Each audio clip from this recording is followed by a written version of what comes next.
शारदीय नवरात्रि के पावन अवसर पर प्रधानमंत्री नरेंद्र मोदी ने देशवासियों को शुभकामनाएं दी हैं। प्रधानमंत्री ने ट्वीट कर कहा कि नवरात्रि के पावन पर्व की बहुत बहुत बधाई। जगत जननी माँ जगदम्बा आप सभी के जीवन में सुख, शांति और समृद्धि का संचार करें। जय माता दी। बता दें कि नवरात्रि के पहले दिन माँ दुर्गा के शैलपुत्री स्वरूप की पूजा होती है। एक अन्य ट्वीट में उन्होंने कहा, ओम देवी शैलपुत्र्य नमः। नवरात्रि के पहले दिन माँ शैलपुत्री को प्रणाम। उनके आशीर्वाद से हमारा ग्रह सुरक्षित, स्वस्थ और समृद्ध हो सकता है। उनके आशीर्वाद से हम गरीबों के जीवन में एक सकारात्मक बदलाव लाने की शक्ति मिलती है। गृह मंत्री अमित शाह ने भी देशवासियों को नवरात्रि की बधाई दी। उन्होंने लिखा, नवरात्रि तप, साधना और शक्ति उपासना का प्रतीक है। नवरात्रि के महापर्व की समस्त देशवासियों को हार्दिक शुभकामनाएं। माँ भगवती सभी पर अपनी कृपा व आशीर्वाद बनाए रखें। जय माता दी।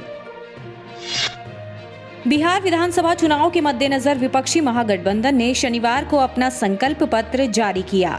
इसमें युवाओं को रोजगार देने, पलायन रोकने, शिक्षकों को समान कार्य के लिए समान वेतन देने, उद्योगों को बढ़ावा देने सहित विभिन्न वादे किए गए हैं। कांग्रेस के वरिष्ठ नेता रणदीप सिंह सुरजेवाला, शक्ति सिंह गोहिल व वाम दलों के प्रमुख नेताओं ने संयुक्त संवाददाता सम्मेलन में महागठबंधन का संकल्प पत्र बदलाव के संकल्प को जारी किया। इस अवसर पर तेजस्वी यादव ने कहा, सबसे महत्वपूर्ण विषय बेरोजगारी है।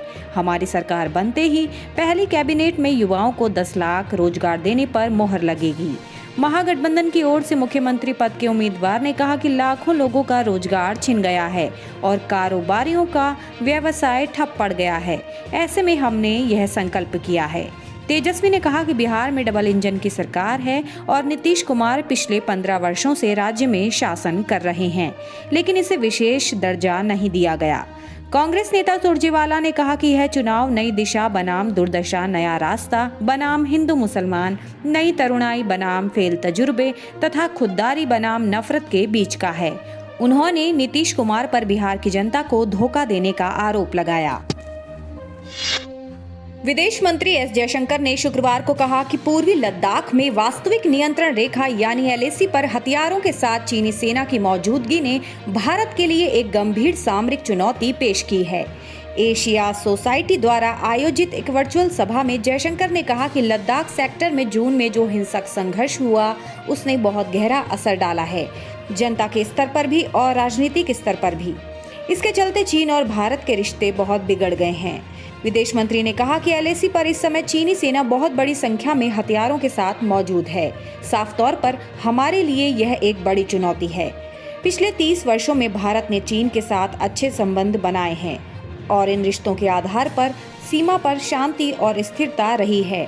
साल 1993 के बाद से दोनों देशों के बीच कई समझौते हुए हैं।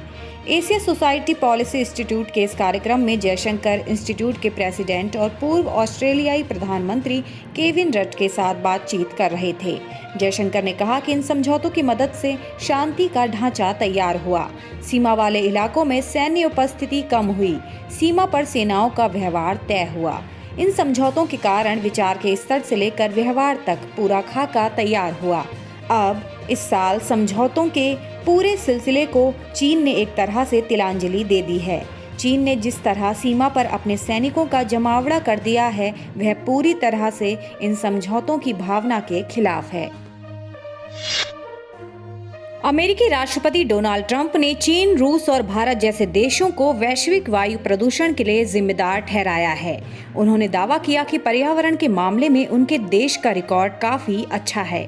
गुरुवार को नॉर्थ कैरोलिना में आयोजित एक चुनावी रैली में ट्रंप ने कहा कि अमेरिका ने पर्यावरण की रक्षा करते हुए ऊर्जा के क्षेत्र में आत्मनिर्भरता हासिल की है। बता दें कि जून 2017 में ट्रंप ने पेरिस समझौते से हटने के अपने फैसले में कहा था कि इस समूह में रहने से न केवल अमेरिका के खरबों डॉलर खर्च होंगे बल्कि नौकरियां भी खत्म होंगी। इतना ही नहीं, तेल, गैस, कोयला और मैन्युफैक्चरिंग उद्योगों में दिक्कतों का सामना करना पड़ेगा। उन्होंने कहा था कि पेरिस समझौते से चीन और भारत जैसे देश सबसे अधिक लाभान्वित हो रहे हैं और यह अमेरिका के लिए अनुचित है।